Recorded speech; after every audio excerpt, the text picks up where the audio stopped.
let's see. Why isn't it? Hold on. For some reason, it's saying audio wasn't working. Let's.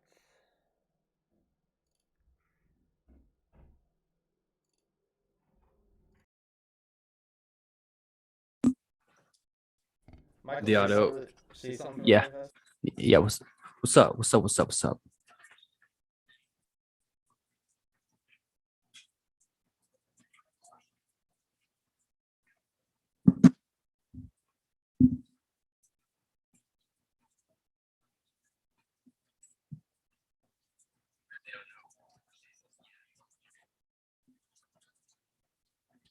Wasn't working in the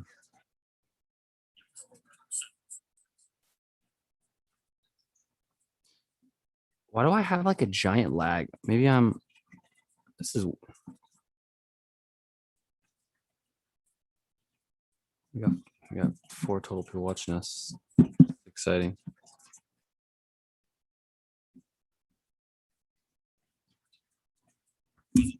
Hello? Oh, okay. All right, we're good.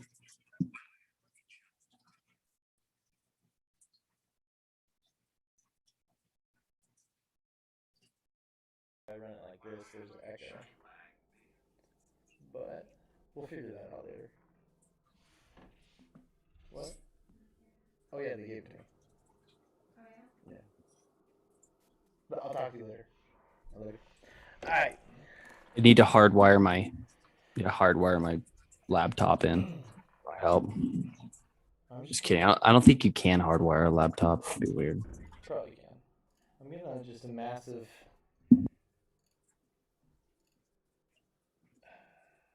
I don't want everybody to have to listen to an echo on me. But then you would be able to hear me. Just hold tight, everybody, while I try to figure this out.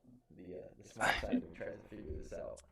Should have got the $32 Amazon.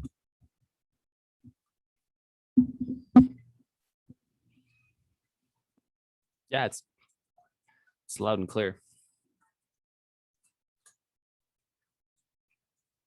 We're losing viewers, dude. We're losing their attention. There you go. I fixed it, I think.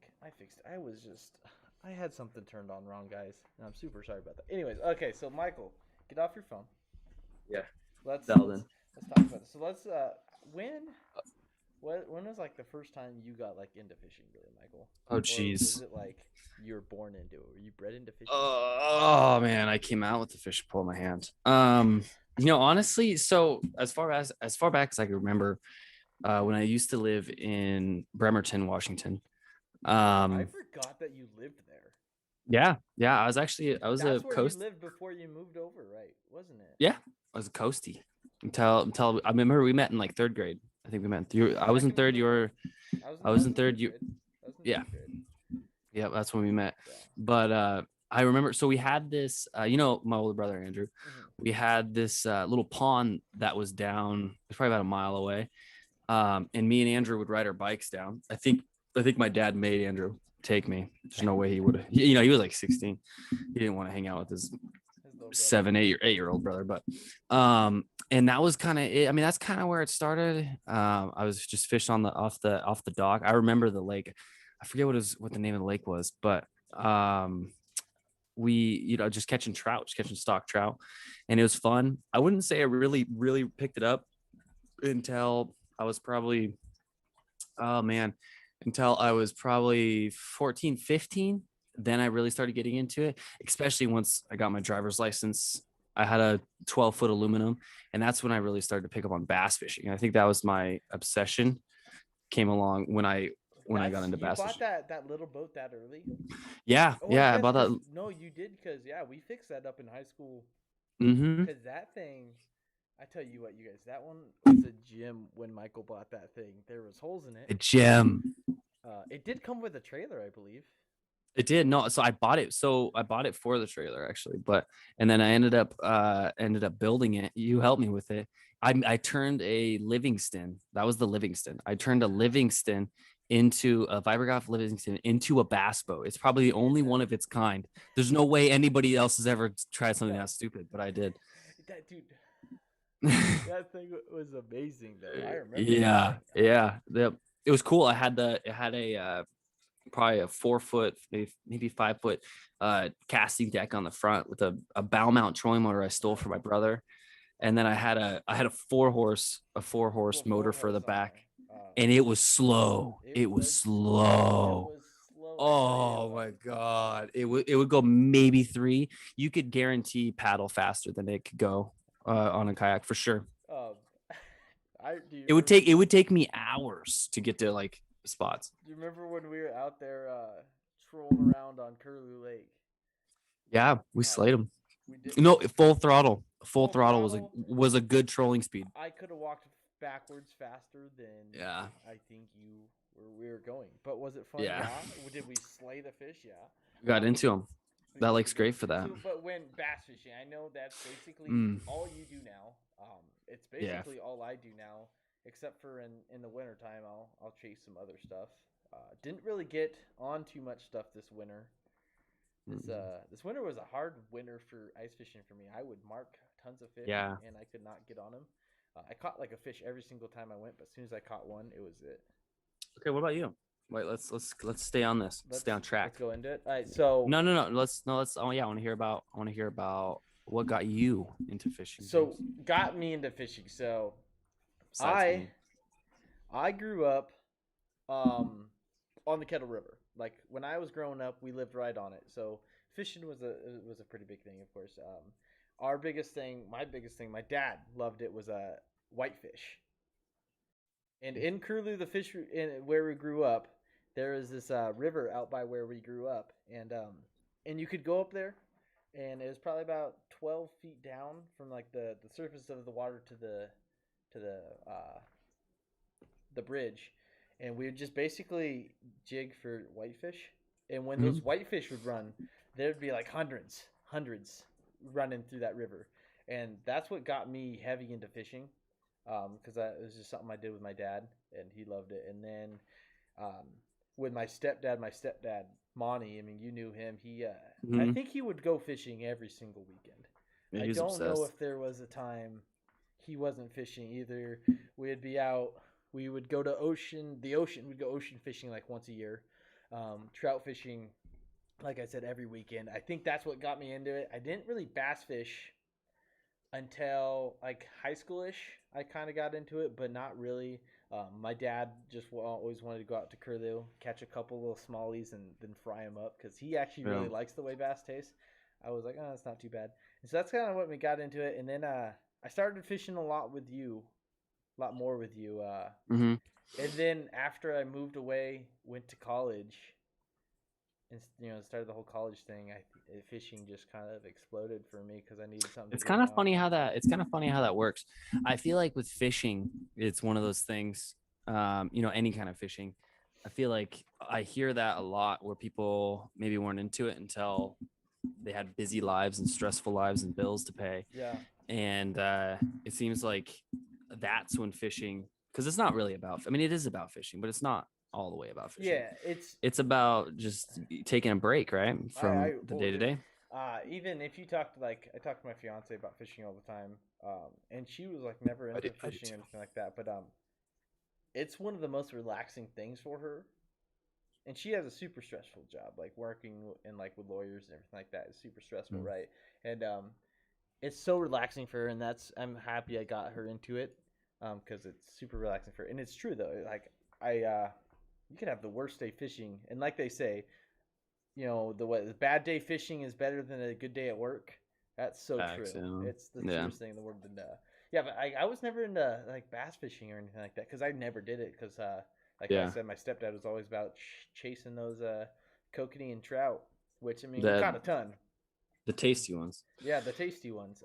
Yeah. So there's something about bass fishing where it's, I don't know, me and you are competitive. And I feel like with bass fishing, it's more than just, it's really not about eating the fish. It's not even, it's all about catching them. And I think, bass fishing's a little bit more competitive, a little bit more challenging. Yeah, I don't care, you walleye bastards out there. Am I allowed to cuss? Am I allowed to swear, James? I think it's a little bit. It's like part of your podcast, so. Okay, I'll keep it on a. I think I'll do my best to Kind keep of it like minimum, TV ratings, but yeah. but you walleye fishermen out there, okay? I'm talking to you right now. Bass fishing's harder, okay? Whoever's I hear it from you suckers all the time. All you do is bottom bounce with your 22-foot aluminum boat. It's not that hard, okay? Bass fishing takes skill. But can I You gotta know how to to cast. Can I say something really Yeah. fast? Hmm? The way walleye tastes, though. It's delicious. Yeah. Actually, Like I have a funny story about. So the first time I ever went walleye fishing, I was like maybe 11, right? And I'm out there, and I caught probably like 5 or 6, but never caught these things before. First fish, I didn't know. No one told me that these motherfuckers were super slimy, but not also. They had razor sharp everything. I did not know that. I reeled that son of a bitch up, right? I grabbed hold of him, and he cut the ever living crap out of my hands. Like cuts everywhere. Because dude, the fins, everything. The dorsal fins will slice the crap out of you. Yeah, I did not know, and so I came out of that with like battle scars. It looked like I was straight. Like, I don't know. I put my hands in a wood chipper kind of thing. They taste good. I've only ever went walleye fishing like 2 times, I think. I've caught a fish every single time. Yeah, no, they're awesome, but probably the best besides maybe lean cod. I like cod. I like burbot. Burbot's probably we got up some there. monster burbot up here. Burbot are great. I don't know if they're better than walleye, but they're good. Nope. But as far as like a comparison goes, bass fishing is way harder. Yeah, I think, and I'm not talking about like going out and catching, a couple of bass. I'm talking about catching donkeys. That takes some skill. You consistently catch donkeys. We're talking. If you can consistently can't catch donkeys, I think you're in it. Yeah. I think the biggest difference that I've noticed between like walleye fishing and everything like that is in bass fishing there is so much that can go right, and there's so much that can go wrong. It comes down to the color and scent of a soft plastic and the way you rig it, basically, like to get a fish to eat sometimes when it's hard. Yeah, and then on top of that, you got to make the right cast. It's placement, like color. Yeah, placement's super important. I think the weather. more than a lot of other fishing, placement is extremely important. Yeah, it's so true, and especially for those big fish, see a lot of bait. Yeah, because like you can go out there. I remember one time me and Erica were out there fishing on one of our favorite lakes here, and she caught some big donkeys. Like you could tell that they're all spawned out, but if they weren't all spawned out, they'd be easy 3-4 pounders. Super long things, but you can tell they're just all spawned out. They're tired, weren't very fat. I could not catch one of those donkeys to save the life of me, but then I just tied on this little jerk bait, and I crushed probably about 20 plus fish. Yeah, none of them had size to them or anything like that. But it all honestly comes down to that of placement, picking the right thing. And I'm not gonna go out on a limb like Michael and badmouth. I am, but I'm not badmouth. It's a sport. I get what you're saying. I'm not bad. I'm just saying. I got like 3 buddies that just walleye fish nonstop, and they just talk trash. I feel like if you're a walleye fisherman, that's all you do. There's some insecurities. There, and you guys are always the ones that fight, and it's like you're only fighting because we're more skilled. But that's all right. I think soon as you learn the bass. I just need someone. If there's anybody listening to this. Anybody does listen to this in the Boise area, there's only one way to solve this, really. The way to solve it is we do a bass tournament and do a walleye tournament. We do, and I feel like I could probably compete with a walleye fisherman, and I bet you could not compete with me bass fishing. I think so like you would go out there fish walleye one day with them, right? Yep. And then the next day you go catch. Okay, I get that. Yeah. Okay. And then see what the difference is. Now I might get wiped out. Who knows? You never know. I think some of the coolest things though about like walleye fishing is, have you seen some of those fish that those people bring up? I caught that 14 pounder. It's on my Facebook. That 14 pound. You walleye did. At some Banks of those Lake. fish, dude. Some of those fish are some freaking mondos. Caught a 14 and a 9 pound walleye in Banks Lake in the same year. Mine was not that big. I will tell you that right now. I was a pig. Dude, that is a pig. I think anytime you hook into a big fish like that, though. Yeah, And that kind of Anything comes 10 down. plus feels good. I think that kind of comes down to the whole to why we do this kind of thing. Like I get told all the time that people are like, "You have an addiction." I'm like, "Yes, I do, 100%." Oh my gosh, dude! I gotta tell you, today, today is a good example of that. I'm cleaning out, so I got like my outrageous amounts of tackle in my garage, and I was just talking about how I needed to organize it. And me and Kylie are going through my little little, I don't know what you call it, little storage area next to my room. Yeah, I know. And it's got like blankets and stuff in there. And I pull off this blanket, and there, I kid you not, there's 8 boxes. There's 8 boxes. And then so I pull out all the boxes. She's making fun of me. And then on the bottom, there's a whole duffel bag full of plastics and like 5 more boxes. And that I'm like, oh jeez. I like forgot about soft plastics is hands down the easiest thing for me to just go crazy on. Like for real, I can't walk into a store that sells them without walking out with something. They're addicting. It's no, but I get told all the time. I'm like, yo, you have addiction. I'm like, yeah, 100%. I will admit that to anybody. I think the biggest thing is people can't, but like a lot of people say, oh, you have addiction, but until they hook into that big fish, and you got that adrenaline pumping, and you're trying to get that dude in, and you're fighting that fish. There's nothing like it. Like I think after that point, like until someone feels that and everything like that, oh yeah, you almost can't. Or like, feels the break off, the lose. I mean, that honestly probably gets you more grabbed than anything. When you lose a big, when you lose a big one, it almost gets you more obsessed. That was like, I called you right after it, I believe. That big guy after work. Yeah, I called Michael right after this one because I hooked into this thing, and on what was it? I think I had a black and a dark blue spinner on, and I was slow rolling that thing, just trying to get close to the bottom right. And this thing smacked it. I fought this thing. I don't even know how long I fought this fish for, but I got it honestly up on like the bank, and I started walking backwards so it wouldn't have any extra line to run on me. I got on the bank and I was trying to grab it, and I was like so nervous, my hands were shaking and wouldn't work and everything like that. And I grabbed it and I dropped this fish like 4 times, right? Like, I mean, it was only like an inch off the ground, so the fish didn't get hurt. Easily one of the biggest bass I've ever caught. And when I say one of the, I mean the biggest. He's probably about 5+ pounds. I was freaking out. I fell into the water trying to get him because he was swimming away. But and after I lost him, I was like, "What just happened?" But they're just like, dude, when that happens, like, you're hooked. You're just like, it sucks. I have to get that again. You're like, yeah, I can do this again, and like I think that's, dude, that's until somebody feels something like that, I don't think they understand. Yeah. What I think everybody should have to fish at least once. No, agree. I 100% agree. Might have some better people on this planet. Who knows? So Michael, right now you are redoing the boat you have. Yeah. Because you sold that last boat, right? I did. Yeah, I sold the Livingston. What? Who even bought that? Maybe I should go buy that from them. Honestly, it's a guy from Utah. Dang, dude, Utah's too far for me. I don't. He came up all the way from Utah. Came up from Utah for it. Yeah. I sold it for a pretty good amount too, for what it was. I think it was just unique. It's something different. All right. So Michael, tell us about your boat that you're doing now. Okay.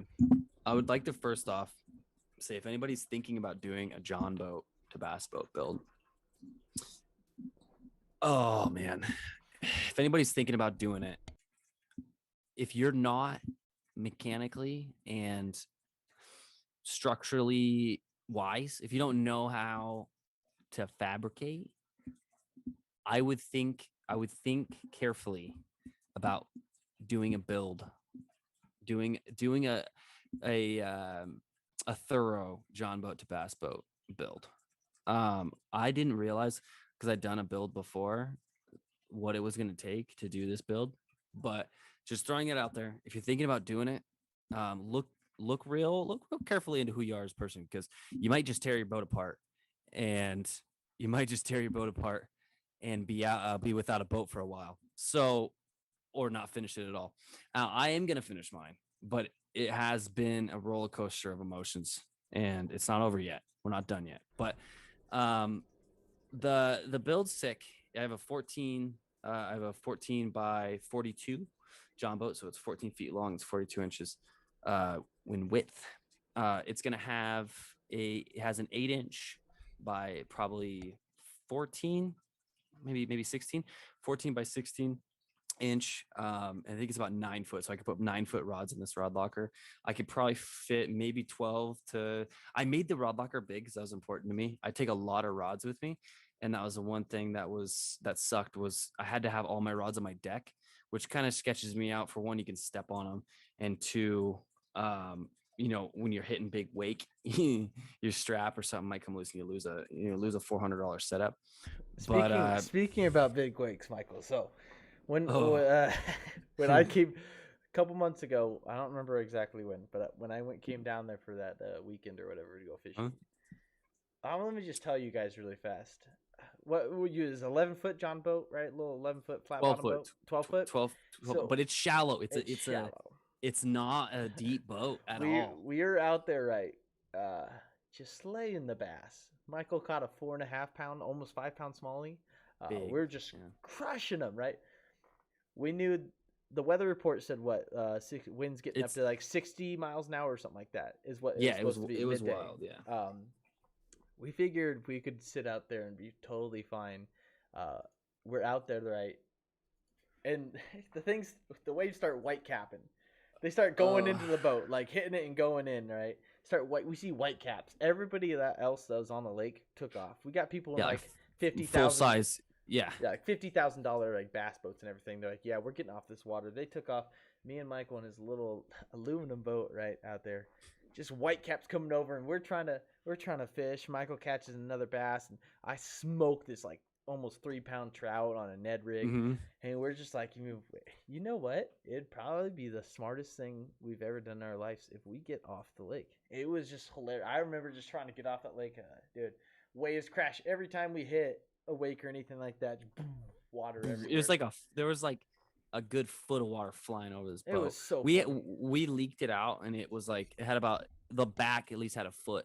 The back, when it was at an angle, had about a foot of water. My gas tank was like floating in the back. Yeah, your gas tank and the batteries and everything. Yeah, it was something. What did we do? We sat in the boat we sat in the truck for like 40 minutes, and then we went back out there. We went back out. It calmed down a little bit. It was still a little choppy, but we made it work. Speaking, what you were gonna say? Go ahead. Oh no, you're good, buddy. So speaking of choppy water, right? So this last weekend, I first tournament of the season for kayak. So I kayak bass fish is what I do. I don't own a boat or anything like that. I got a kayak, and I started getting into tournaments and everything. So first tournament of the season of the year, this last weekend in like Seattle, Tacoma area. I'm out there, and the winds got up to about 30 miles an hour. I don't remember. I didn't really remember looking, but they were supposed to get in the mid 20s, I believe, like 10 or wind speed. And I'm out there, and I have GoPro footage, so when that video drops, you guys will be able to see. I start making this run at this island because where I'm at, I'm fishing docks, right? Not getting anything. The fish moved a little deeper, right? So I'm like, I'm gonna make a run at this island, see what I can do. And in the video, you'll see, but I'll tell you right now, I would drop off a wake and hit when you hit the water again, because you get some air. About 1.5 feet of water would just come over and completely soaked me. I was soaked, let's say 99.5% of the time of that tournament. Drenched, soaked. Wind was blowing like crazy. You couldn't sit in one spot because it just blows you everywhere. Shoot, what, dude? Like, it was like 50 degrees. It was probably about 52. Water temps plummeted. They were like 46. Just an absolute horrible day of fishing. I mean, it was a good day and I had a lot of fun, but let's say I think there's 40 of us out on that lake for that tournament, and 5 fish were caught. I think by a total of 4 different people. One guy caught 2. But yeah, dude, it was brutal. And me having a pedal kayak, or not a pedal, I have a paddle kayak. That was brutal. I tell you what, man, that was just getting thrown around. The wind, you paddle to one spot you want to fish, you make a cast and then you're 5 feet, 5-10 feet away from where you wanted to fish. It was brutal. But did I have a lot of fun? Yes. And will I do it again? Yes. I have a couple more tour events actually in the next couple months. And actually, a cool story. I'll show you guys really fast. But I actually got reached out to by this company that I'm wearing their hat, Yak Rods. They make kayak rods or fishing rods for the kayak angler, targeted at them. They made them easier to cast, hold, and everything like that for people that are fishing out of kayaks. They recently reached out to me and say, "Hey, we like what you do. We don't have any more room on our pro staff or sponsors, but we want to give you a rod." So I was able to pick that up today. I went to the place to pick that up, this kayak shop we got here, and I talked to that guy that owns the kayak shop, and he runs he actually fishes in a lot of the national. He's gonna finish in a lot of the national kayak tournaments and everything, like big money tournaments. And we were talking for about, like I said, like 3 hours, and then coming out, he wants to see me start fishing the pro circuit and everything like that. So hopefully that's something that will be happening soon. I don't know about this year just because I got a wedding this year and everything like that. But I think the pro circuit, there's gonna be a video on the wedding. Is there? Are we filming? Video? We're filming it. It's gonna be sick. I'm not telling you exactly what we're doing, but it's gonna be sick. Okay, well, it sounds like there will be a wedding video at some point. There's gonna be a wedding video. But yeah, so hopefully you guys no strippers. Yeah, none of those for just anybody that's listening. Just fish. It's gonna be fishing. But yeah, so hopefully the pro circuit is something hopefully I can get into. But yeah, I'm excited. Hopefully I can continue to work with Yak Rods. I actually have it sitting here. I ordered a couple reels today. Can we see it? Can we see it for the YouTube? For the YouTube people? For the people watching on YouTube.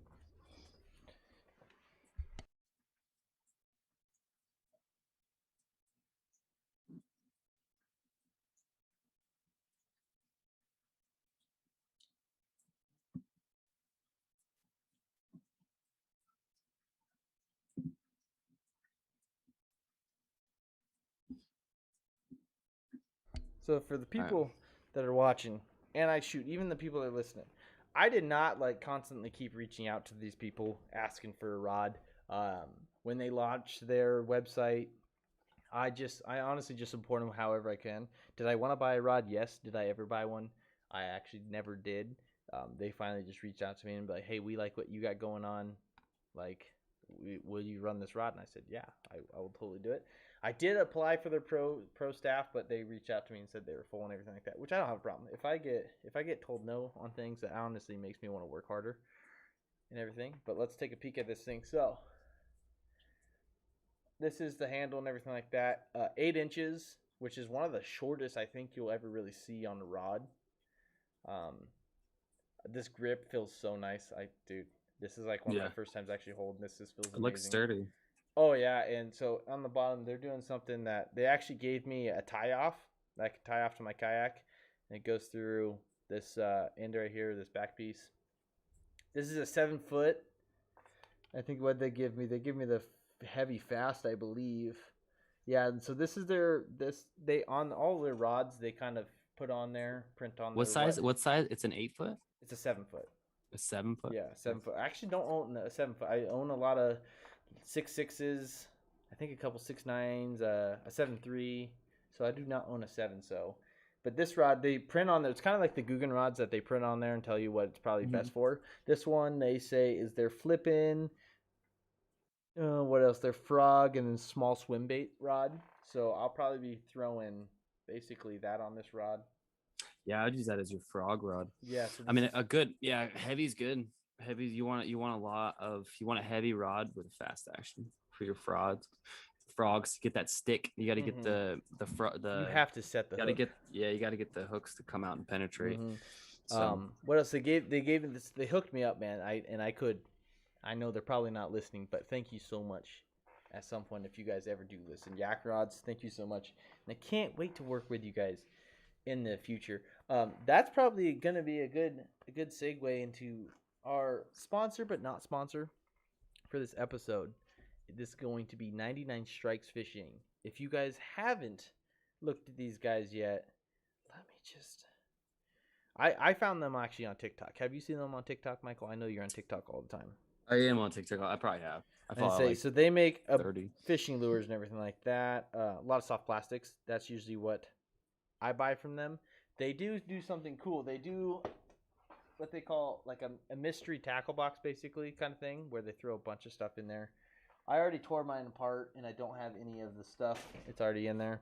But I put a link down in the description below. They started a Patreon page where you can, become a Patreon, and you can get exclusive before release, like before products are released, looks on there. I will probably be jumping on that because their stuff does sell out super, super fast. I was trying to get my hands on one of those mystery boxes forever, and every time I went on there, it was sold out. But I was finally able to get my hands on one. So make sure you guys go down, take a peek at the description below.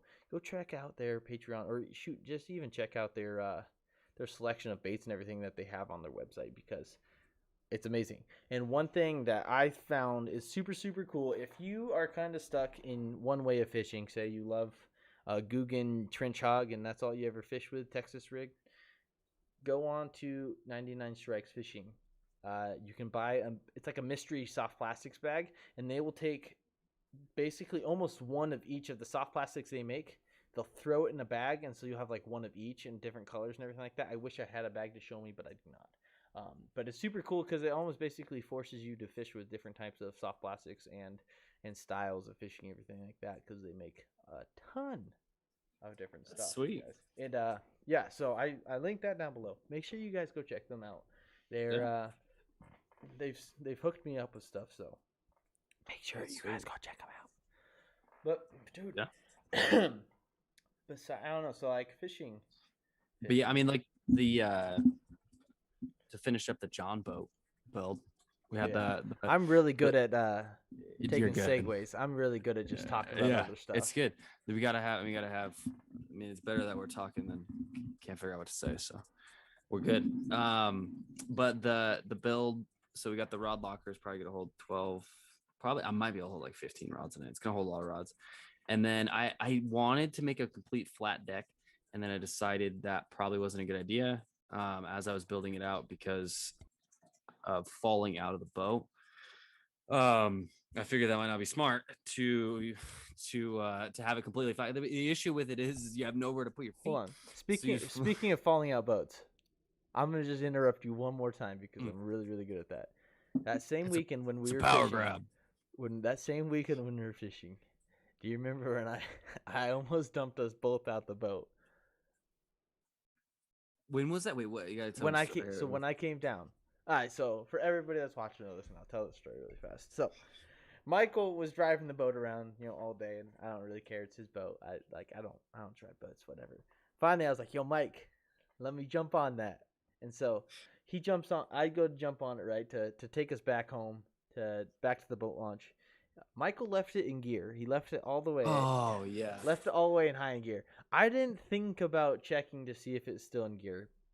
Of course, when Michael starts his the motor, he always checks to see if it's gear. I didn't even think about it. I'm like, Michael probably didn't leave it in gear, and I have it pushed all the way one way, and I pull start that son of a gun, and it starts in high gear, like all the way, just full throttle, and it's turned all the way to one way. So we do a 680, just like in circles really fast, almost throw both of us out the boat.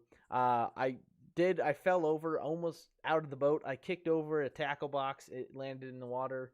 I almost basically killed us and threw us both out. And just thinking about that, I was thinking about that. Imagine if I threw both of us off that boat. That boat at some point would either just keep doing circles and we wouldn't be able to get on it, or it would have like straightened out and just took off. Like, and what? Yeah. Yeah, we would have been in trouble. Like, I don't know what you do in that situation. I don't know. You don't want to get hit with the prop, so it's kind of like, what do you do? Just trying to fight a boat. You gotta fight it. Yeah, so that's the last thing I'm gonna say. Go back to your. Oh yeah, no, that's a good one. I remember that. I will remember to put it in neutral next time. That was not smart of me.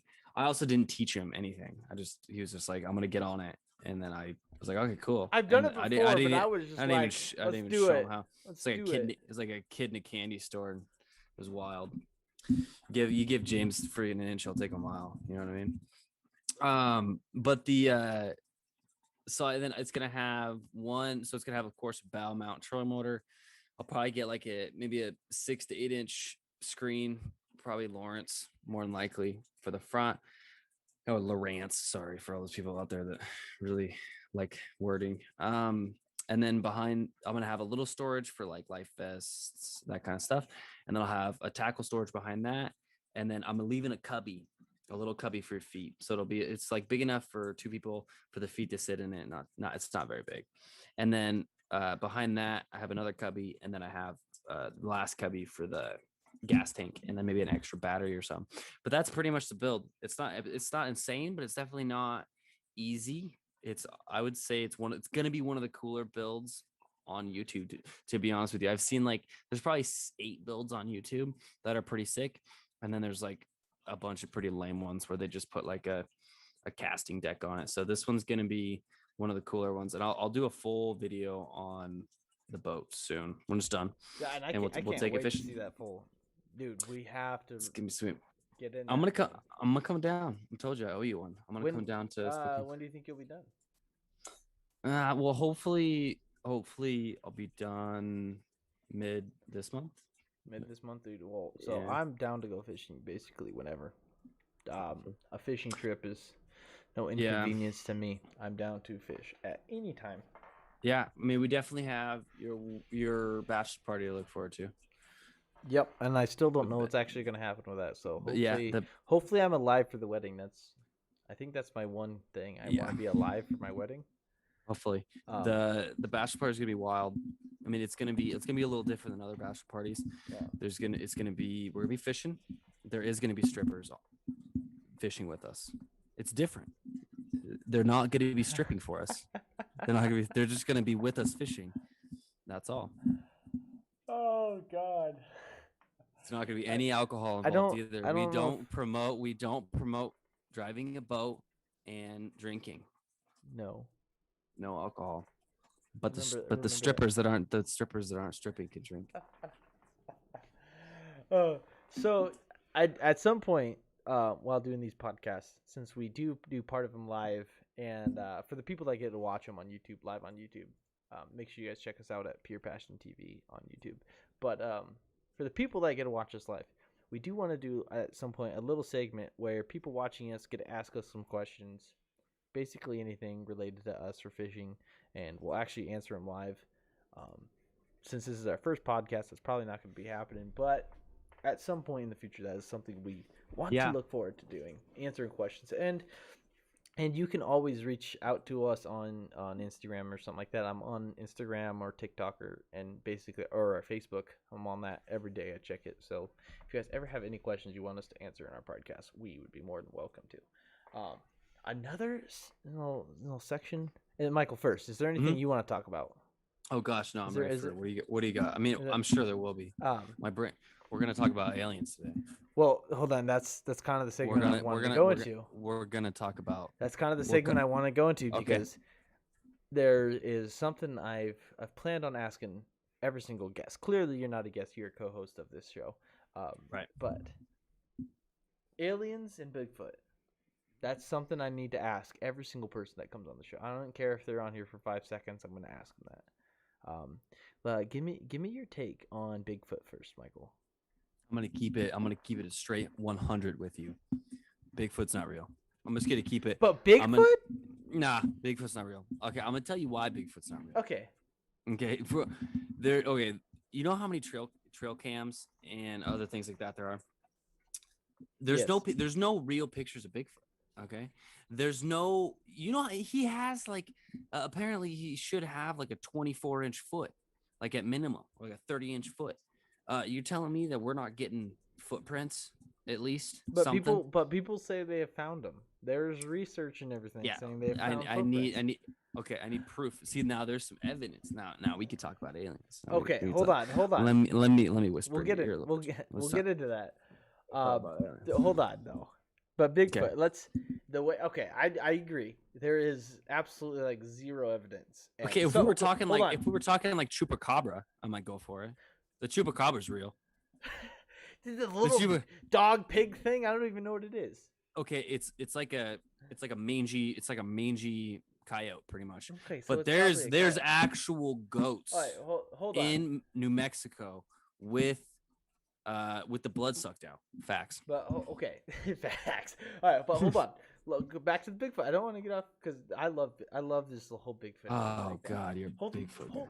No, I'm not saying I'm Bigfoot. I love the idea of something like that. Oh no, so do I. Bigfoot, but if you get into it with, I think they call themselves like Bigfoot believer. I really don't know it. I would have to find somebody that is huge into it and then get them on the show.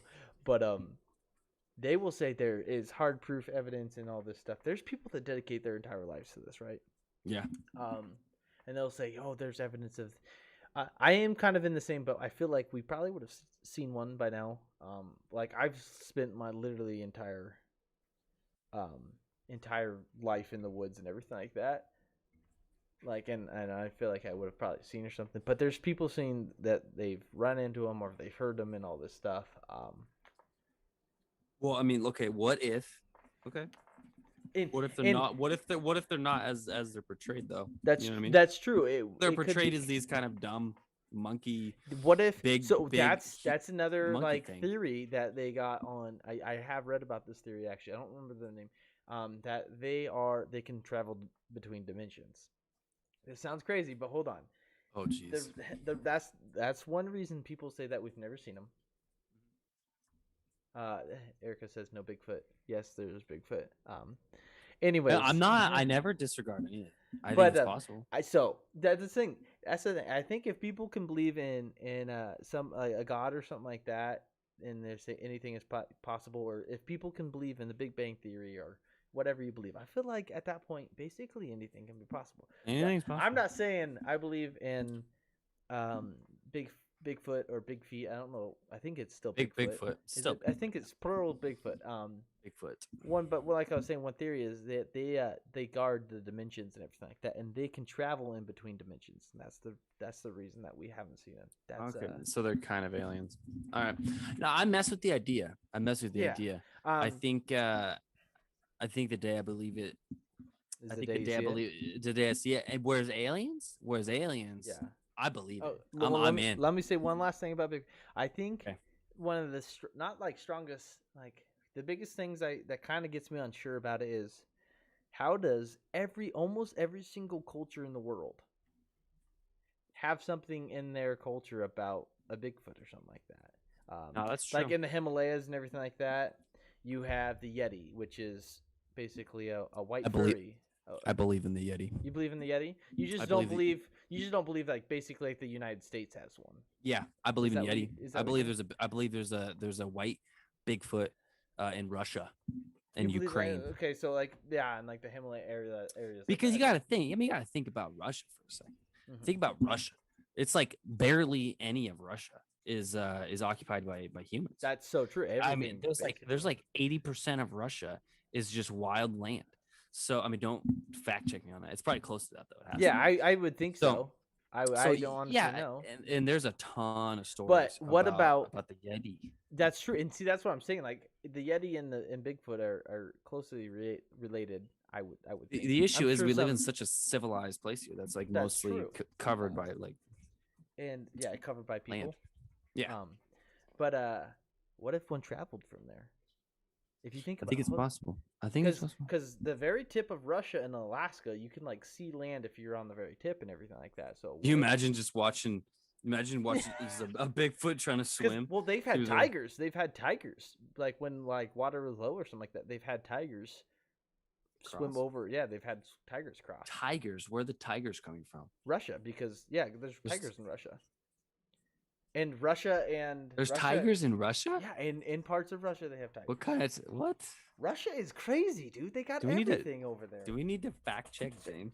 Dude. You can fact check me, but I'm like 99% sure this is happening. Wait, is there tigers in Russia? I think there's like panthers. Dude. No, they got tigers there. Tigers aren't like this like warm weather thing everybody thinks. Oh my gosh, there is. Yeah, and I'm like 99% sure that they've had them. The Siberian, yes, it should be the Siberian tiger. Siberian tiger. They've had them swim across to the very tip of Alaska.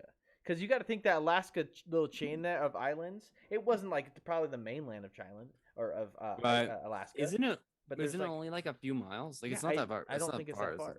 Erica says, "What about the Loch Ness monster? Do we want to get on this before we talk about aliens?" Oh God, the Loch Ness monster. Lockie? The issue I have with the Loch Ness, I want to believe the Loch Ness monster is so bad. Right. I want to believe it's so bad it's unhealthy. But the issue I have with it is they've caught like 3 people faking. They proved like the main picture, the one you see all over the place with the little Loch Ness monster head. The guy came out on that and said he made a replica thing that floated and took a picture of it. So like the origin of it's fake. So it's kind of like I don't go for it. I want to believe in it badly, but I don't think it's real. I would love to believe in the Loch Ness monster. I think I would love to as well.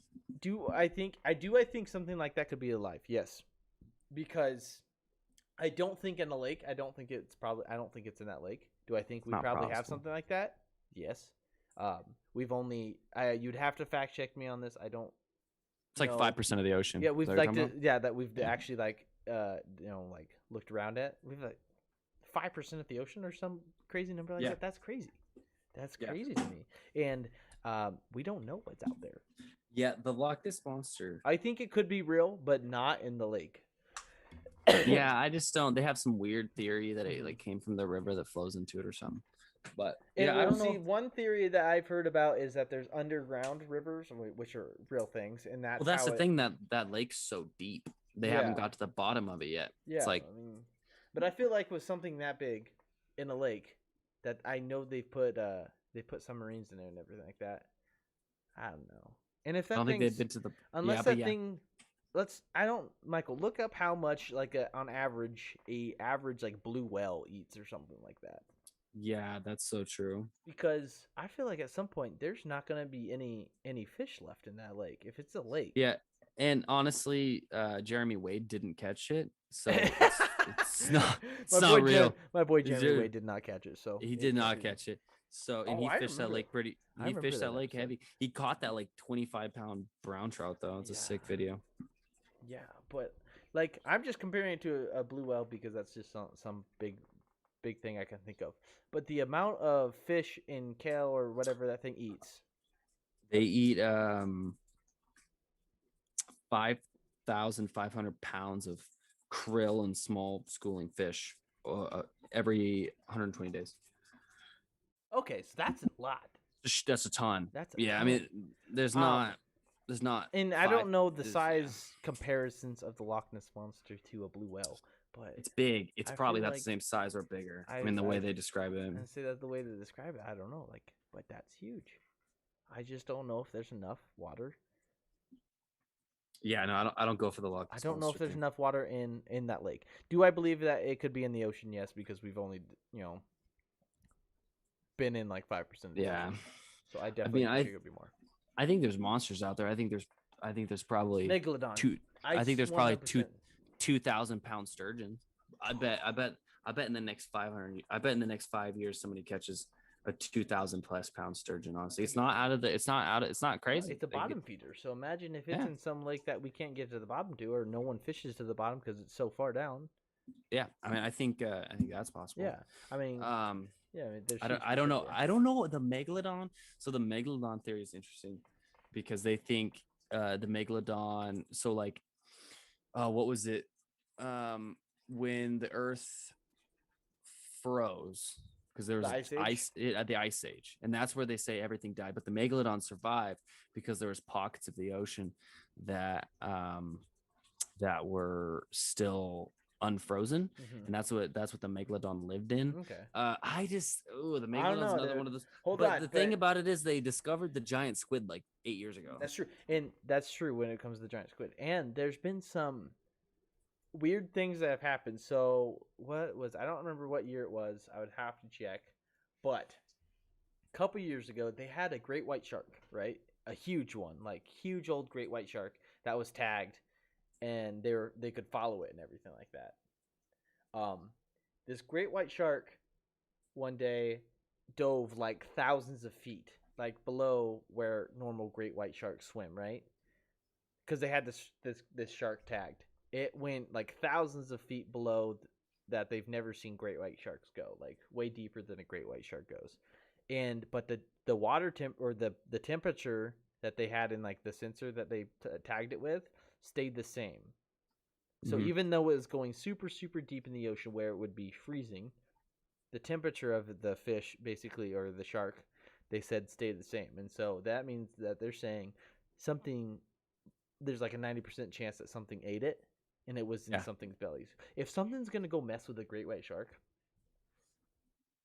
you tell me? Yeah. No, I don't. So the thing is that like with the giant squid was not it, but we knew the giant squid was a thing because we found corpses of it, right? Yeah. And we didn't have any proof. I'm pretty sure, haven't they found corpses of the megalodon? Teeth, but like old teeth. Okay. I thought they found more. What about that video? It recently started surfacing, or at least surfacing to me. Ooh, dang, yeah, get the mood going. It surfaced for me recently, anyways. Worky that way. They were in was it Mariana Trench? Yeah, I mean that's where it would live, right? Well, I would think so. But they were in that area, and they got footage of a shark that they were guessing to be like 30 feet long or something like that. Yeah, but they also that's true. That's them guessing. But there's a lot of professionals that proved that shark was what is it? It's a whale shark. One of those. Was those whale sharks? Oh, see, I did not know that. But they don't have like proof. Okay, they got like people saying that's what it is. Okay, see, I didn't know that. But it's not like I don't know, megalodon, dude. If it is out there, I vow to catch it.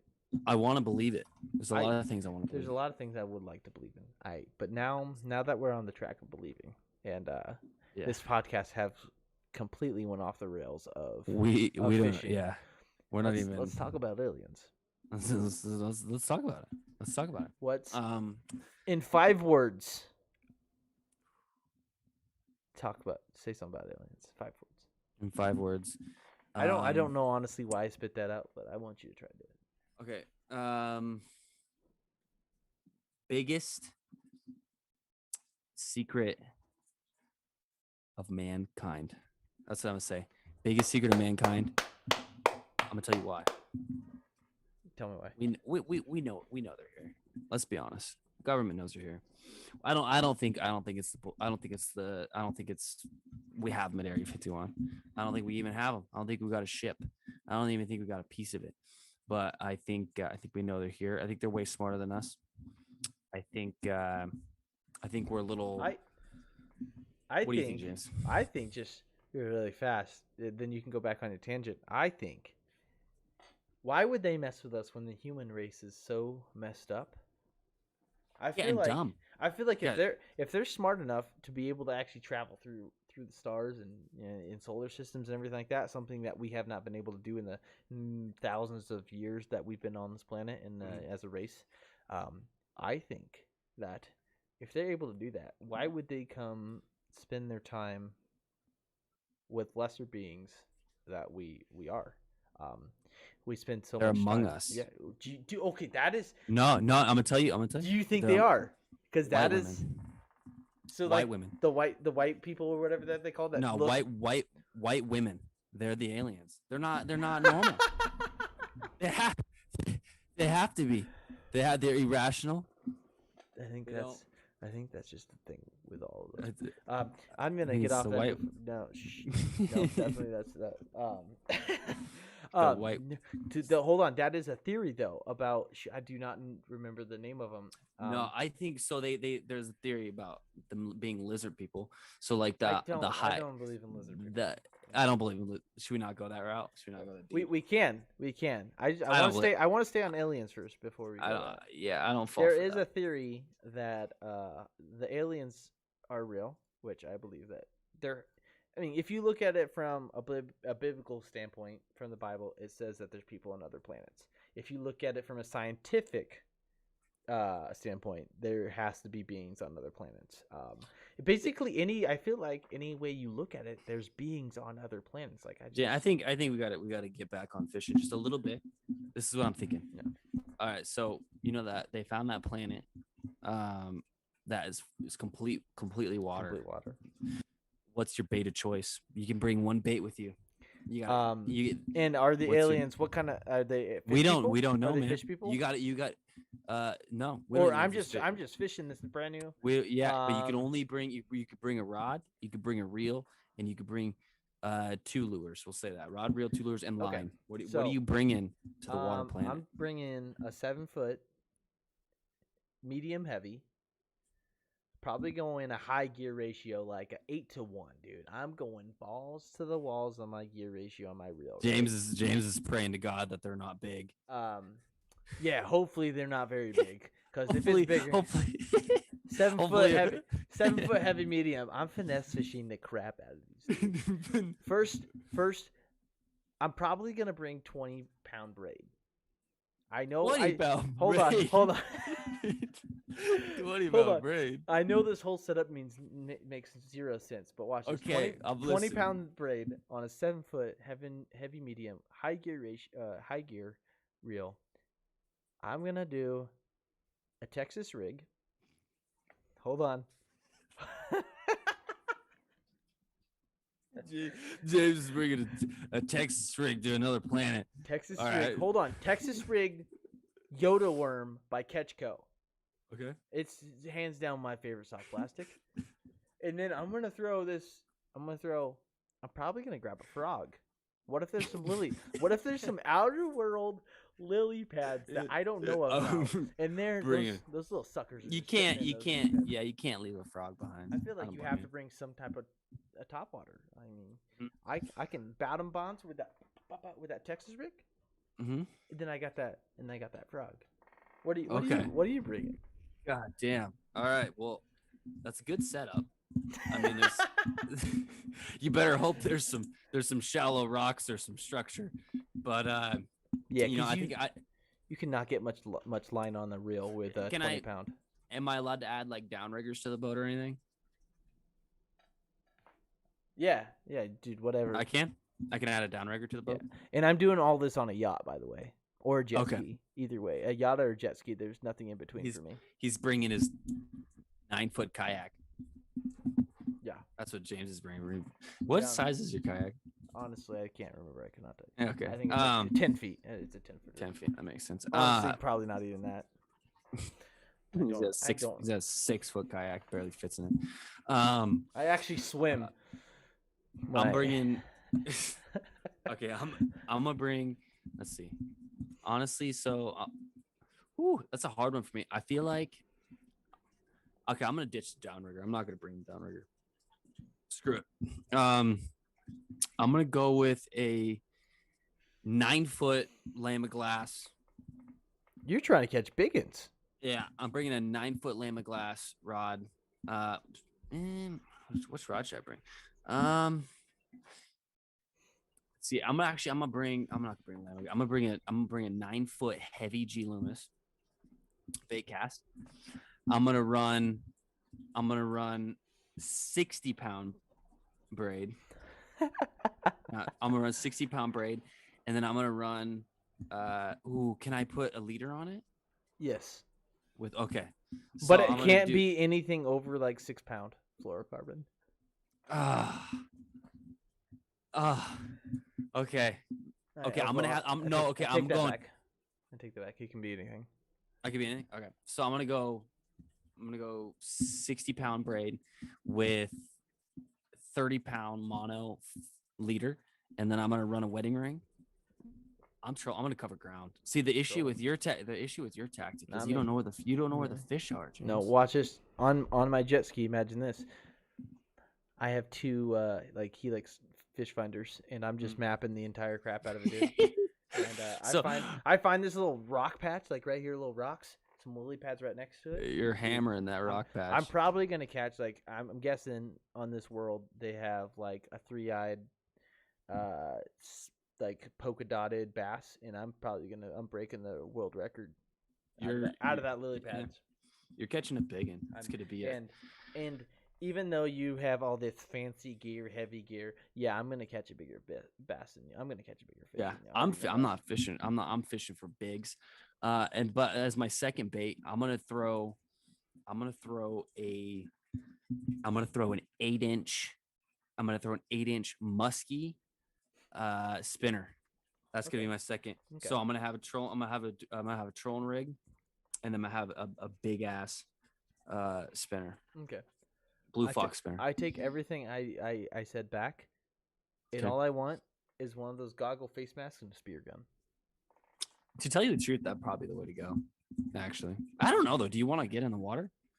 I know nothing about this planet, so most likely yes. I've not one to research or anything like that. I just jump into things, so I'm definitely. I'm taking a spear gun with me. You're one of the. There, I'm gonna be getting on this spaceship, and they're like, "Hey, let's go. I'm taking you to this planet." And I said, "Okay, I got my spear gun." Like, don't you want anything else? I said, "No, I just want my spear gun. This is my spear gun." And some of those 80-cent goggles that you can get that just cover your eyes. Yep, get me underwater in that. Get me under, and you're killing them. We're having a feast. Killing them. Yeah. Okay, that was a good one though. I like that. Definitely when it comes down to aliens, I think they're incredibly way smarter than us. Yes, 100% smarter than us. I think they're watching us. Oh yeah. Well, there's a theory out there that says that they're among us, but they look like us. Yeah. They said there are some tell signs that you can tell that they're not actually human, but they say it's super hard, and that's just one theory, that people bounce around. So let us know if you are watching us on YouTube. Let us know in the comments what you guys think. Are aliens real? Yeah, I want to know. I want to know. All right. Well, let's get back to it. We're gonna talk more about aliens. This is our first podcast. I don't want to waste it yet. I think we should have like an hour and a half podcast where we just talk about aliens. At some point, you want just an hour and a half podcast? Yeah, just dedicated to it. We'll talk about fish. Yeah. Yes. We'll definitely have a alien podcast. We'll talk about all different baits and choices that we would use for that ocean planet. Yeah. Okay. I'm gonna go grab another drink. I'm gonna leave you with something. Okay. Right now, with the water temperature being cold, what are you throwing? Okay. Okay. I'll talk about this. I got this for a second. All right. So. What I'm throwing you guys is cold water. Like, I live up in Washington. We're freezing cold right now. Like I said last weekend when I was fishing, water temps got down to 40s. Like 47, I think, is the highest I saw. So something like that. I'm probably gonna be throwing something super, super finessey. I was throwing a lot of drop shot. I actually broke my drop shot rod. So I'm going to be. I know a lot of people say they don't like drop shot in the cold spring because you don't get to cover a lot of ground. So I'm probably going to. Well, that's a good question. We'll get to that. I'm definitely throwing a drop shot in there, and probably going to be slow rolling a lot of spinners. That's kind of what I got going on. A lot of slow rolling, just like super slow. Because right now, even though the water is cold, it's starting to warm up, and the fish are starting to feed before spawning time and everything like that. It's not quite pre-spawn. It's like the time before pre-spawn. They're starting to feed up, move up slowly. So if you're slow rolling a spinner, you you can get on some fish. And a lipless crank. If you want to just cover water, throw a lipless crank. A beautiful thing about a lipless crank is you can let it sink and then rip it. You can rip it right above like grass lines and everything like that. You could bounce it on the bottom on rocks, as long as it's not too deep, or you can rip that thing right on the top of the water. So I definitely think. And then of course you have like the jigs and everything like that that just catch fish all year round. The jigs, stuff like that. But definitely some of my go to lures in the early spring, late winter time, like right now. A lot of spinners. I do Texas rig stuff because I don't know if I could ever go to a lake and not throw a Texas rig. Because that's my go-to thing. But yeah, I throw a lot of drop shots. So to answer your question about fishing with any other person, and what would I pick for them? I'll answer the first question first. The person I want to fish with, anybody in the world. Shoot, this is hard. I might be going with. I don't know. It's hard for me because I love people like a John B. I love John B. Right now, we got asked if you had to fish with one other person in the world, like if you could choose one person to fish with, and what would you choose for them to throw? So I haven't answered it yet. I'm just trying to answer it right now. I'm trying to choose my person, which is hard for me because there's a lot of people I think I would like and I would get along with. Like I watch a lot of John B. Right, I watch a lot of the AP Bass and guys like that, and I think they would be really cool. But at the same time, if I had the chance to fish with Jacob Wheeler, if you guys don't know who he is, make sure you check out Jacob Wheeler on YouTube. He's a pro fisherman. Oh, so if I had to fish with Michael, what would I choose Michael to throw? If I wanted Michael to catch fish, I would have Michael throw a swim bait or a drop shot. That's what I would want Michael to throw, a swim bait or a drop shot. If I don't want Michael, I can't hear you. I think you may or may have not muted yourself. Give me that drop shot. And so if I want Michael to catch fish, it's gonna be a drop shot, or like a swim bait. If I don't want Michael to catch fish, basically anything else. You could give me a bottle cap and a hook, and I'm gonna outfish James. Okay. Facts. Let's see who won that tournament. Yeah, I caught the biggest fish. So okay, so what are the questions? So the first one was, if you had to pick one person in the world to go fishing with, who you? Jeremy Wade. Easy, dude. And see, that's the thing. I guess he's my spirit animal. I was thinking almost too much bass fishing, but Jeremy Wade, dude, that dude catches. He's my hero. It swims, he gets it, dude. That guy is amazing. Yeah, he's a beauty. I think if you wanted to learn about like bass fishing, I would pick a pro like a Jacob Wheeler. If I was picking a bass fisherman, Mike Iaconelli, easy. Oh my dude, Mike Iaconelli. Even though he's old, dude, he's still ripping it. I was watching the General Tire 40. tournament. He's like 45. Yeah, dude, that dude fishes like he's 20. Yeah. But if I wanted to go on a crazy adventure, Jeremy Wade, like that's true. Michael has a point there. Jeremy Wade, dude, that dude, he goes everywhere and catches anything. What do you have in that person throw? Ooh, honestly, I'm gonna give him a. I'm probably gonna give him a jerk bait. I'm gonna give him a KVD, or now I'm gonna give him a 6 cents chartreuse, 6-inch jerk bait. Give me that Junior Scout, and I'm giving him that Guggen Squad Junior Scout, dude. Yeah, he'll kill anything on a jerk bait. That guy knows exactly. That guy's a killer. And he yeah. I don't know. You can give that. I believe you could give him anything. Honestly. All right. Now, if you had to choose a bait for me to fish with, one for me to catch fish or one for me to not catch fish, what are you having me throw? Okay. Yeah, I'm gonna give you. I'm definitely gonna give you a Texas rigged craw for sure. That's my go-to. Texas rigged craw. To not catch fish, I'm gonna give. Let's see.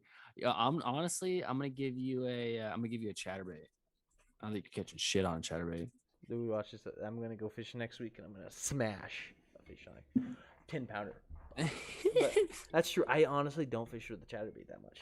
You need to. Even though, like, so the lake that I fish the crap out of would be perfect for it. It is perfect for it. I hear actually really a lot of people catch good fish out of there because the grass will come up to like 2-3 feet below the water surface, and the fish will just sit right below that, dude, right above that, right below that grass. And so if you could just roll that chatterbait across it, move a little bit of water. Chatterbait, little pro tip here for you.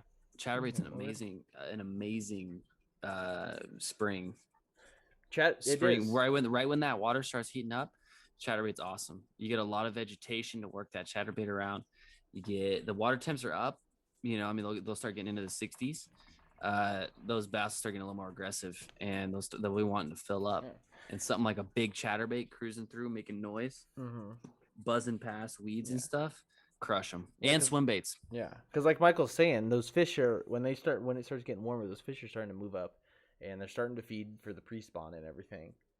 And if you can throw something that makes a little bit of noise, gets their attention, and they start getting that aggressive, you know, it's game over at that point. It's over. Yeah. Throw chatterbaits, and throw swim baits. Yeah, in particular, 6th Sense has a really nice soft plastic swim bait with I don't know what it's called. I think it's just the rounded tail. Gives it that flutter. I took them down to the garage with all my other fishing stuff. I don't think I got it. No, dude. And if you pair that up with like a underspin. That's key. That is key. The underspin. Toss down an underspin, getting that little flash, you get the fish's attention. That smashes them. What else are you throwing in the spring? Springtime. I said spinners, man. If you start getting those fish aggressive, a slow roll a spinner. You don't need to rip it, but if you slow roll a spinner, you can smash them. Fish. I think it like traditional spinner or spinner bait, the big one. Let's do spinner bait. I agree. You remember, guys. You need choppy water though. You don't want to be throwing a spinner bait in clear water. Choppy water is always a good technique in the springtime. And one thing I always suggest when throwing a spinner, like a spinner bait, you know, like the big freaking thing, put on a trailing hook. That will save you a ton, especially when you can feel that the fish are short striking you and not getting a full bite on that hook. If you throw on a trailer hook on there, I swear your hookups will go up like 50%. Like it's been one of the smartest things I've ever done. And I don't do it all the time. I think I'm out of trailer hooks, but it's a great idea to do. What else are you throwing? I said a lipless crank. If you're trying to cover water, I said a lipless. Lipless crank's good. I wouldn't stick to it. I'm not. The thing is, I'm a big switcher. I don't stick to much for very long. And I tend to not stick to the lipless for very long. I recommend that for the lipless. I would run it for like 45 minutes or an hour. If you don't get anything, you're not going to catch much off of it. But sometimes they really get into those. Yeah. I actually throw KVD has a small one. It's like a micro, and it's awesome. Yeah. But yeah, Eric definitely wants to know why choppy water with the spinner bait. So choppy water with the swim bait is because of the reflection. So the reflection from the paddles on the spinner bait deflect off of the chop. They don't tend to like. The thing is, they can see the spinner bait too well in the when it's calm, so it doesn't look natural. That's a good tip right there. And back to the lipless. The reason I like the lipless is because in the spring, you don't have fish sitting in one spot, right? They're not just gonna sit like they do after they spawn or whatever, because they're hunting fish. They're basically they're trying to eat, you know. And you can cover so much water. And the cool thing that I've noticed with the lipless is you can fish it almost anywhere if you have the right setup. Like if you want to fish it in a super grassy lake, you need, of course, a heavier rod, a thicker rod, probably a little bit longer to get that leverage. Because, what's up, Tristan? anyways, like if you're fishing a super grassy lake and you're fishing that lipless, if you let it sink down into that grass line where hopefully some of the fish are sitting, you can start ripping. You can rip. You can let it hit that grass line, and you can rip it out if you have the right rod and everything like that. That's honestly the lipless is my number one bait for ponds. I love Oh. lipless for ponds because you can cover a ton of ground with it, and you got to think. I mean, a pond. Maybe most ponds, maybe you got 250 feet to each side, so that noise is just cranking off of the walls of the pond. Yeah. Yeah, that little rattle in there. It was just really cool. So I mean, yeah. The thing is, I think a lot of different people find one thing that they love and that they'll throw that. Yeah. So it's kind of a hard question, almost. Yeah, I mean, I say like my top three. I'm going with a swim bait, a soft plastic swim bait. Amazing for spring. If it's early, if you're talking early, when the water's still below 55 degrees, I'm probably gonna go more the finesse route unless you're really chasing bigs. I'm gonna go with probably my favorite bait, the bait I use the most, the drop shot. That's what I said that too. Love long as you're, I mean, you can catch some big fish on it. I caught like a 2.5 pound smallie a couple months ago with Michael on that thing. You can catch some big fish on it, but it, like Michael's saying, it doesn't cover water like a lot of the other stuff we're talking about. So it's not a good tournament bait. No, it's not a good tournament bait. It's a good midday bait. I would use it, between your 11 o'clock and 3 o'clock, 4 o'clock, when it's dead and you just want to catch a fish. But cover the ground baits. I'm always around chatter baits, jerk baits. I don't use it. I don't use enough deep divers, but I really like jerk baits and chatter baits. And then I think there's always that one for, even if you don't like it, the jig. Yeah, the jig's awesome. I definitely don't use that year round. I don't use it around. I actually honestly don't think I've caught a fish on a jig yet.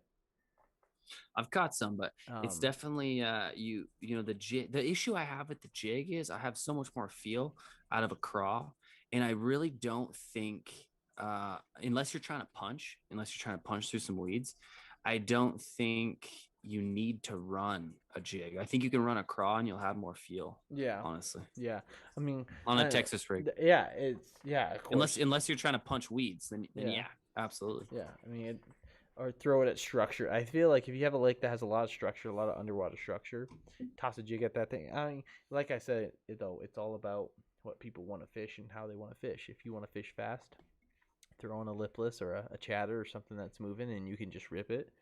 Try to get some moving fish.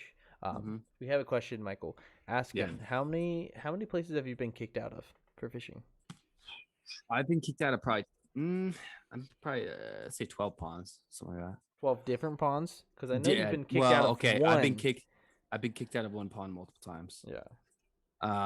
But yeah, I just got kicked out of one not too long ago. Oh, did you? Actually, yeah. Because I know we do actually have a video out on the channel. We do have a video. Make sure you guys go check that. That's actually one of my favorite ones. That one's funny. I got a little fired up. All right. But I don't like when people get in the way of me and fishing. Should you be respectful and leave? Because you're not supposed to. I mean, it's private property. And you did do that. I was respectful. You said your peace of mind and said, yeah, I don't get it why people don't want me fishing. They rather me be doing other stuff, but I'll leave. And I mean, okay. So I don't want to go too terribly long here because I think we both got stuff to do tonight. But that is one thing, Michael. One thing I want to talk to you. Have you ever had some straight up Karens or Kyles while you're fishing? I have had Karens. I had this one. I used to paint on Woodby Island, and okay, I remember you telling me about that. Yeah, this one was wild. It was really interesting. There's this pond over there. I forget what the pond's name is, but there's only two freshwater ponds on the island, so you can find it. I'm out there fishing I had a little blow up raft I would bring, and I'm out there fishing around this dock, and this customer comes out and she's like, "This is private property," and I heard her what she said, but I was like, I'm not gonna respond. Yeah, so I keep on fishing. She kind of goes back in, and then she comes back out with like her friend, like turned up the music, and she could tell that. And now I'm staying. because that's just who I am as a person. Like now, I'm not catching anything off this dock, but I'm gonna stay on this dock for a while. And so I sit there for a while. She turns her music down. She yells some more at me about it's private property. She's gonna call the cops. And finally, I said something. I was like, "Here's the deal, B word. I'm not going anywhere. This isn't I can fish. I can fish your dock. If I was to step on your dock, that would be trespassing. Right. Or if I But I feel like that's the biggest thing. If I was throwing a jig straight into your aluminum boat or messing up what you got going on, I feel like that's completely different. So I had that one, and me and her went at it for about 10 minutes. There's some swear words, and she definitely got the better of old Mike here. But I had this other one. With my dad last year at this pond. And this pond, you're allowed to fish. It's an awesome pond. There's a little section you're allowed to fish. Now, if I was to cross on the no fishing section or the private property section, that would be trespassing. But since if you're in between these two markers that are probably about 100 feet apart, 200 feet apart, then you're allowed to fish there. And I've asked the people there. And this guy pulls up and he's like, "Hey, you guys need to leave. You can't be fishing here." And I did the same thing. I didn't respond. Mm-hmm. And then he went again. He's like, "Hey, you guys need to get the F out of here." Now, I didn't like his tone very much. I didn't like his tone. I could not believe now, I would also like to point out this guy is about probably 6'1". I'm talking a solid 280, a pure muscle. This is a big boy. And I knew he was big. And that's what I thought would be. This is one of those ones where I'm proud of myself, but I'm not proud of myself. There's something about messing with big people that I really enjoy. Being a scrawny little guy like myself is something I really like about messing with. So I look at him, and I'm like, "This isn't private property." I was nice to him at first. I was like, "This isn't private property. I can fish right here." And then he was like, "This is for the locals or whatever." He's like, "I'm gonna call the police." So I responded, and I was like, "Call the police, bleep boy." Bitch boy is what I call him. And then thank you. And then everybody wondering. And then I responded that he could go bleep himself. I believe that. No, that he go bleep himself, and that he could also suck. Okay, yeah, I get that. Yeah, an inappropriate area on my body. Yeah, and if he had a problem with me being here, he can get out of his car and force me off the premises. And he didn't like that very much. He swore at me a little bit more and took off. He was beat red, and the cops furious, right? The cops never came. My dad was probably pretty disappointed in my language and the way I presented myself, but here we are. Man, I know you have so many of those stories. I have a lot. And I got a lot of those. To me, I've had like maybe one-ish, not like anything crazy. Like I was fishing a lake around here, and I was throwing a wacky rig at some docks, right, trying to get some suspended fish, and I caught a couple. But this one lady was out there, like I don't remember, gardening or something, like right next to the water, and I'm just tossing up next to docks as I'm floating by, and it was more of a, "Hey, would like it not like you not to fish next to my dock," and I said, "Okay, I'm gonna just take a couple casts." I was like, "Well, I'm not gonna like go skip by your dock. What if there's fish here?" Basically, is what I said. I'm like, "I'm just gonna toss it." I tossed it a couple times. She's like, whatever." She didn't really say much, and I was on my way. That's the only really thing I've ever had happen. Just like she never like yelled. She was like, "I don't want you fishing by my dock, by your boat." And I said, "Okay, I'm gonna keep floating. I'm gonna still make a couple casts. You don't control me. This is public water." You're so respectable, Jane. Such a gentleman. I feel like if she would have came at me different, though, there would have been problems. Yeah. Like if she would have said, like those people did, "You can't fish here. You need to get the hell out of the way, away from my shit." It's when people start saying swear words. When somebody walks up to me and says, "Hey, I don't want you fishing next to my boat and stuff." Okay, whatever. Even though I still threw my my wacky rig up a couple times, and I said, "Okay, whatever," and I just flew it by. Like I didn't ever go back. But if she came out there, I think it's completely different. Came out there like, "Get the hell off my dock." Get off my lawn. Get off my dock, you young white man. You won't, ruffian. Then we would have had different problems. I would have said something because I say what's exactly on my mind all the time. So Ma'am, I'm really upset at you right now. That's what hurt. You would have hurt. You hurt my feelings. I have feelings and you hurt them. I'm gonna be honest with you. The next person that tells me to not fish around their dock, they're getting a Texas rig to the dome. That's next person I'm gonna say, I identify as somebody that lives here. This is not private property. I can fish here. Yeah, say something about it. Say something. Well, shoot, I think that might have to bring it up for wrap tonight. We bring it up. How long did we go for? Hour and a half. We went for an hour and a half. Yeah, I know. Dang. I know it didn't seem like that, but it goes quick. So hopefully you guys will be able to listen to this on Spotify and iTunes or the other places that you listen to your podcast, and hopefully we are the podcast you choose to listen to. Absolutely. Got a little work on my end to get it uploaded to all those and everything like that, but hopefully that will be happening soon. And Michael, how often are we thinking about doing these? Let's do once a week. Once a week? Once a week. On Wednesday nights? Wednesday nights, once a week, Wednesday nights? Let's do it. The time hopefully doesn't change too much with work and everything like that, but hopefully every Wednesday night you can listen to my soft tender voice. Michael's soft tender voice and my ASMR. My big man burly voice that sounds like a mountain man that's been living in the mountains for 1,000 years. That's if anybody wants to comment or anything on subjects, we'd be more than happy to. Yes. Okay. Yeah. Like Michael just said, in the comments down below, make sure you drop things you want us to talk about. Maybe even some people that you want us to have on here. Like I was saying, I have a couple guests lined up. I have a couple other ones that I want to try to get lined up that are in like the fishing industry and like almost the pro circuit and everything like that, like the competitive side of fishing. And there's some other YouTubers and everything, or people off TikTok that I have all lined up. But make sure you follow all our social medias. And let us know on those or on here in the comments who you want us to have on the show. What do you want us to talk about? And the only place from here is up is what the way I look at it. Exactly.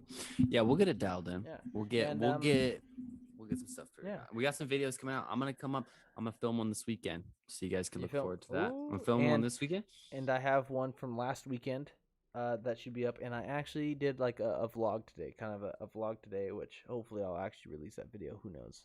I'm kind of up and down about things, but we should have videos coming out here soon. I have tournaments that I get to film coming up here soon, so we will have a ton of content coming up. Absolutely. And you guys can look forward to and to listen to me and Michael ramble about the hot, juicy, frothy content. Exactly what Michael just said. That stuff. But I think that's it for today, you guys. So thank you for listening. Thank you for watching. And if you're on the YouTube, make sure you hit that red button down below. I think that would help us a lot. Make sure you and then probably hit the bell so you can see whenever we go live. I think that's it. And Michael, you have anything else to say before you? No, just a lot of love if you listen to this, and we will be talking to you guys next Wednesday. Next week, and make sure you look out for our videos that we should be posting soon. Yeah, we'll have some saucy ones. Bass season starting. I'm gonna be ripping some videos. So I'm gonna be start ripping them here soon too, and I got an online tournament this weekend, I believe. So hopefully